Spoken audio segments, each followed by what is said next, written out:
मुझे कोई पूछे कि दुनिया की सबसे ज्यादा शक्तिशाली चीज क्या है, तो मैं आपको कहना चाहूंगा दुनिया में सबसे बड़ी शक्तिशाली, जिससे बड़ी गति, हमने गाड़ियों के, कारों की गति देखी है, हमने हवाई जहाजों की गति देखी है, हमने रॉकेट की गति के बारे में सुना है, हमने सूर्य की गति के बारे में सुना है, हमने चांद की गति के बारे में सुना है, हमने पृथ्वी की गति के बारे में सुना है।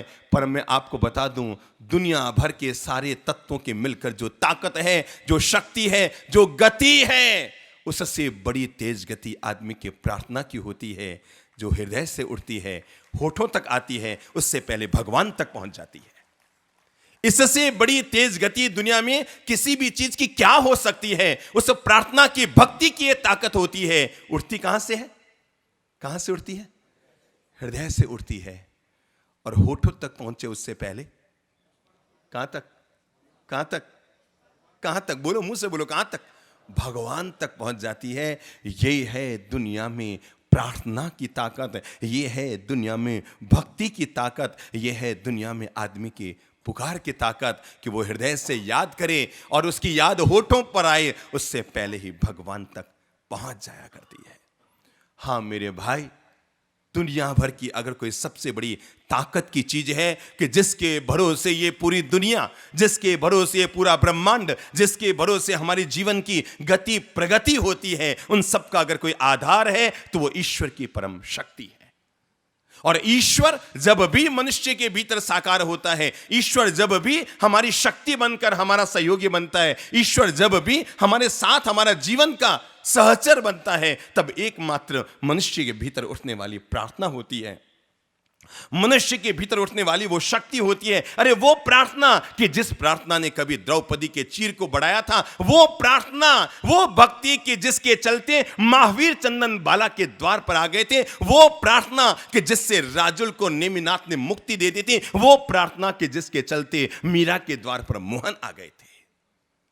ये वो प्रार्थना है, ये वो भक्ति है, ये वो भक्ति की शक्ति है कि इंसान जहां खड़ा है अपने भीतर उस परम सत्ता को जागृत कर सकता है। इंसान जहां खड़ा है उस परम शक्ति से अपना संबंध जोड़ सकता है। इंसान जहां खड़ा है दुनिया भर में रहने वाले किसी भी प्राणी मात्र के लिए मंगल कामना करके उसको स्वस्थ कर सकता है। अगर आपको लगता है ना आपका बेटा बेंगलोर में रहता है, मैं आपको बताऊं प्रार्थना का परिणाम क्या होगा, प्रार्थना का चमत्कार क्या होगा, प्रयोग करके देखिएगा।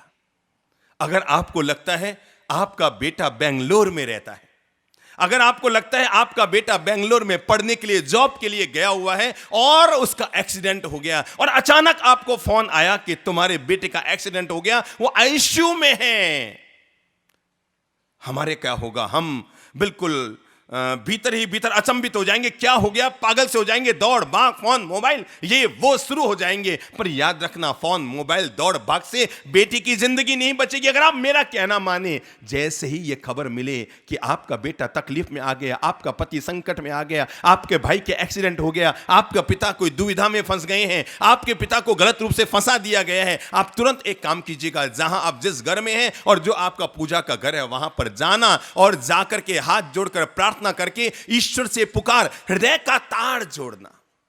याद रखना, दुनिया में दो लोग गीत गाया करते हैं, कुछ कंठ से गाया करते हैं, कुछ हृदय से गाया करते हैं। परमात्मा को पाने के लिए कंठ की जरूरत नहीं होती, परमात्मा को पाने के लिए हृदय की जरूरत होती है। वो हृदय की पुकार की जरूरत होती है, वो हृदय की प्यास की जरूरत होती है, वो एक लौ भीतर जगती है जो ईश्वर की शक्ति इसके साथ मनुष्य की चेतना को जोड़ देती है।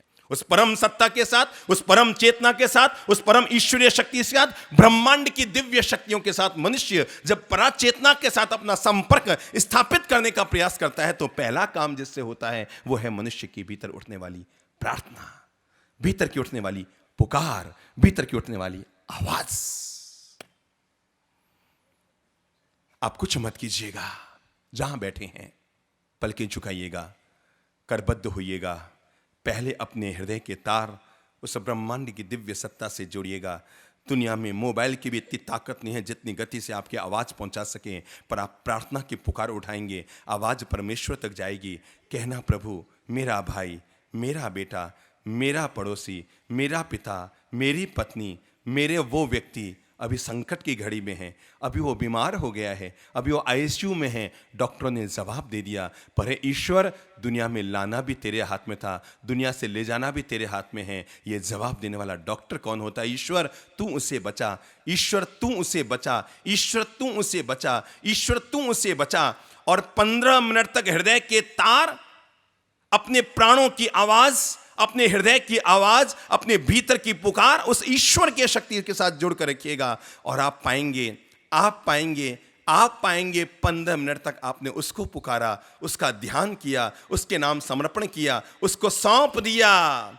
याद रखना, जो काम हमारे किए ना हो उस काम को भगवान के हवाले कर दो, फिर चमत्कार देखो वो कैसे तुम्हारे काम पूरे करता है। और आधे घंटे बाद वापस बेंगलोर फोन करना और पूछना उसके क्या हालचाल है, खबर मिल जाएगी। अभी तो खतरे के अंदर था, अब बच्चा खतरे से बाहर हो गया है। जब चाहो, जिधर चाहो उधर चमत्कार देख लेना। लोग हमारे बारे में कहते रहते हैं, आपने वो कर दिया, वो कर दिया, हमारी जिंदगी में ऐसा हो गया, हमारे जीवन में ये रूपांतरण हो गया, मेरे बच्चे के लिए आपने दुआ की, उसके साथ ऐसा हो गया। आज सुबह सुबह ही एक महानुभाव ने बताया कि कल मैंने नौकार मंत्र की महिमा सुनी, और आपके मुंह से सुनते कल मैंने रात को इसका जाप किया, उसी विधि से जैसे आपने बताया, शरीर शुद्ध करके, मन को शुद्ध करके, वस्त्र को शुद्ध करके, स्थान को शुद्ध करके मैंने मंत्र का जाप किया। महाराज, आज सुबह सुबह मुझे हार्ट का दौरा पड़ा, मैंने कुछ भी नहीं किया, वही नौकार मंत्र का अंतर में स्मरण करता रहा। महाराज, घर वाले अस्पताल ले जा रहे थे, मैं आपके प्रवचन सुनने के लिए यहां आ गया। अगर वो महानुभाव यहां हो तो खड़े हो जाए।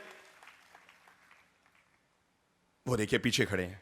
कल इन्होंने नौकार मंत्र की ताकत का एहसास किया और आज सुबह इन्होंने परिणाम लिया। ईश्वर हमारी प्रार्थना में है, ईश्वर की ताकत हमारी भक्ति में है, ईश्वर की शक्ति हमारी पुकार में है। हम कितना उसे चाहते हैं, कितना दिल से चाहते हैं। जरूरी ये नहीं है कि आपने 20 माला नौकार की गिनी कि 1 माला नौकार की गिनी। जरूरत यह है कि आपने कितनी तन्मयता से गिनी, कितनी डूब कर गिनी, कितनी आनंद भाव से ली, कितने मंत्र को भीतर उतारा। नमो अरियंताणम कहने का मतलब यह नहीं कि आप होठों से नमो अरियंताणम बोले। नमो अरियंताणम का मतलब है आप अरियंत को अपने भीतर साकार कर लें, उस निराकार को मंत्र की शक्ति से अपने भीतर साकार कर लें, और आप पाएंगे वो शक्ति जो उसके पास है वो आप में आनी शुरू हो गई है।